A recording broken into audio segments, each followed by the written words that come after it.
name's Rob Gildner. And I'm Ryan Sharafinsky. We're doing ecosystems and ecosystem restoration in Wisconsin.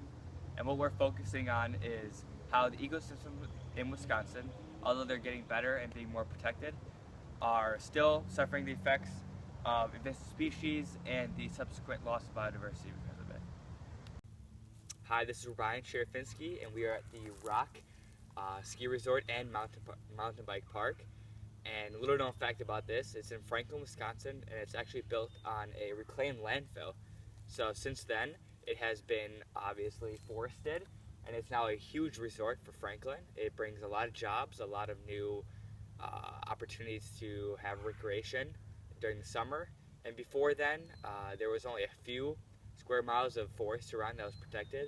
Now, the same bike park has actually bought nearby forests so that it could build more mountain bike trails and actually increase the usage of people for both walking and mountain biking in the nature that they've been given around them.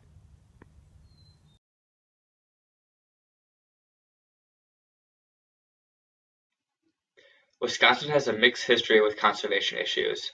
Areas that come to mind are the Barbaro Hills in Sauk County, the woods in the north, and prairie lands around the southwest.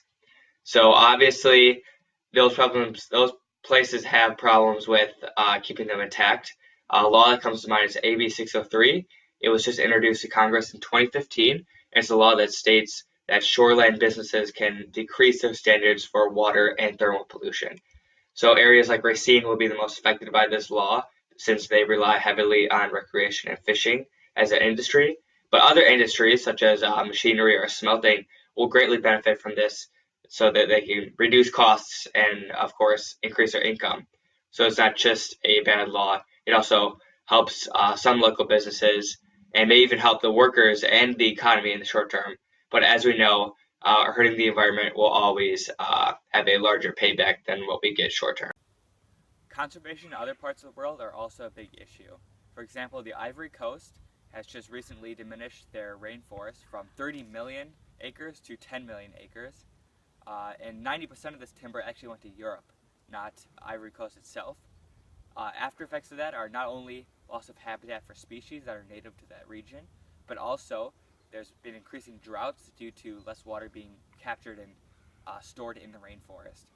Another big factor of deforestation is in India.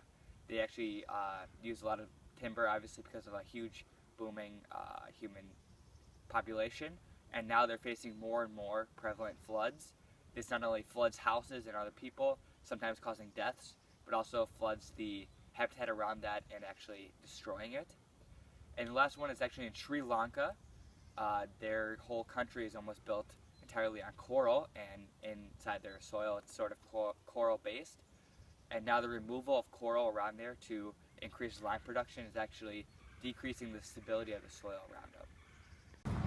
Pope Francis's viewpoint about the problem is that we are in an era of consumerism, and there's one quote in the Laudito Si about it. He says, educators capable of developing an ethics of ecology and helping people to grow in solidarity, responsibility, and compassionate care. He says we need more people like that in our society.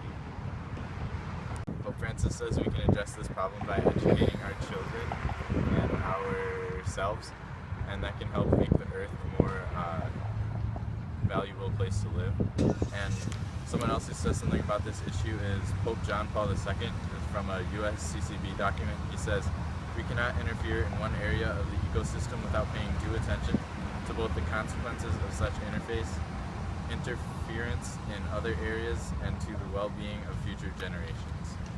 Alright, we talked to the manager at the Rock here, the nature preserve, and we informed him that around the trails here there are lots of invasive species like this garlic mustard, and we told him that just to remind the hikers that they should clean the seeds off their shoes and socks, because that's how the seeds spread from these invasive species.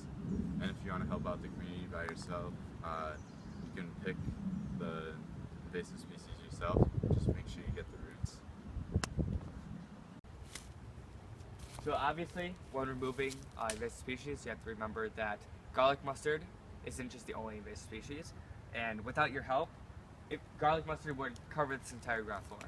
It would limit biodiversity to such a degree that animals that use these native plants as food would eventually starve, and that would accumulate all the way to maybe ecosystem failure.